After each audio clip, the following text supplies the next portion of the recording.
in West Columbia for a special episode of Woofs and Whiskers at Final Victory Animal Rescue. Joining us is Michael, the general manager, to tell us more about the mission. Michael, thanks so much for having us. Thank you guys for having us. We're always happy to be here. Might be some puppy time. As soon as the cameras came on, I mean, just came to life. Yeah. So tell us about this little guy. So this is one of our beagle puppies. We actually have 4 of them.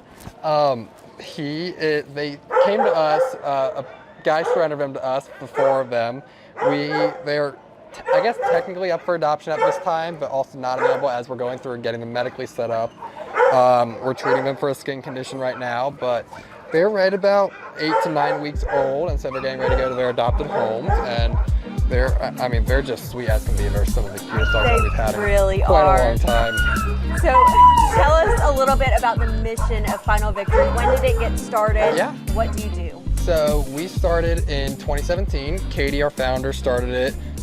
She was down here working with rescues, and kind of just wanted to make a change and create Final Victory, and so she created Final Victory. I got started here in January 2021. I had been fostering through Columbia Animal Services, and Katie had a facility shut down and then reopened actually in September 2020. They needed some fosters, and I was kind of sent over there as a loner foster. I ended up fostering 2 sets of dogs, and then I needed a new job senior year of college, and so I applied as a kennel tech, and I started as a kennel tech, and since there it's kind of just blossomed. I mean, it's a great job to have, and it's very easy to get sucked into, and it's a lot of fun. Oh, I'm sure. It's so rewarding too. So tell us about how many dogs you have right now. So we typically have on hand anywhere from 80 to 100 adoptable dogs in our care. That includes both at facility, in foster care, and in foster to adopts. So it varies, but we'll have more when the shelters need us to have more, and if we have less because we got a lot adopted, that's awesome as well. But it feels wrong to have empty kennels, so we try to stay at capacity, or if not over capacity. Absolutely. And you do have cats as well, so tell us about that program. So our cat program, we don't really have the space at our facility per se to have cats, so it's more of a foster-based program. So the more cat fosters we get, the happier we are, because we can bring in more cats and help get more cats adopted. But just like our dogs, we get them adopted. Most of them actually end up going up north. Okay. But we have anywhere from 10 to 15 cats at any given time.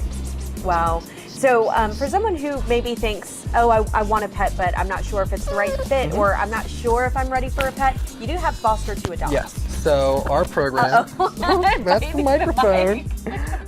So our program is, actually a lot of places are doing it now, but we have the ability. So let's say you are interested in adopting, but you're not ready for it yet.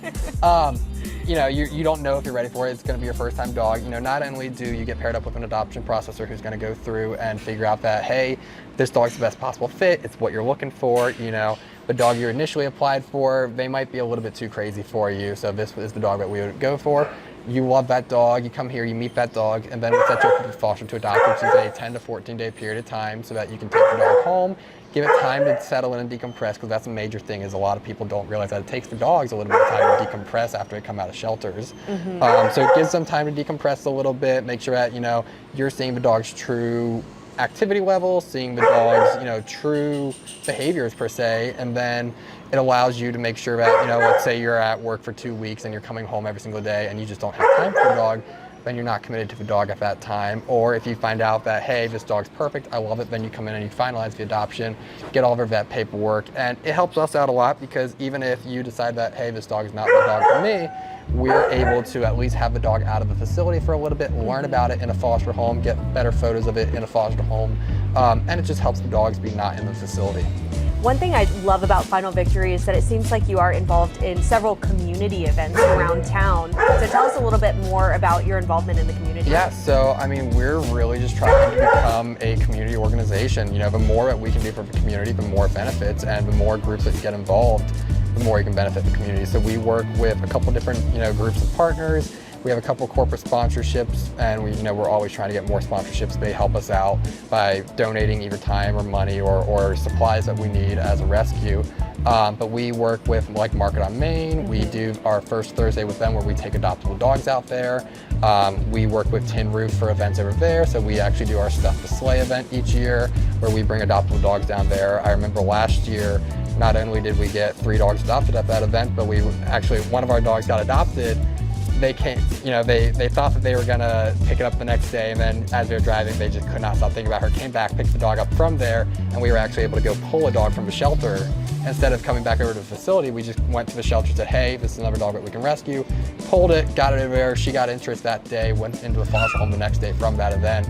And actually ended up going up to, I believe it was Canada where she was adopted to. Wow. So we adopt all the way up the East Coast into Canada, and that's been helping us out a lot too. But no, the biggest thing is just creating a community environment. I can't do this without your help. You can't do this without our help. That's the main goal, and it's really a community-based problem. It's our community. We have too many stray dogs here, and without community support, without community, coming together, we really can't solve it. And speaking of helping out the rescue, if someone's looking to donate, what are some items that you're looking for? So, we like to say that we will take anything and everything. Worst comes to worst, we'll throw it in the dumpster for you.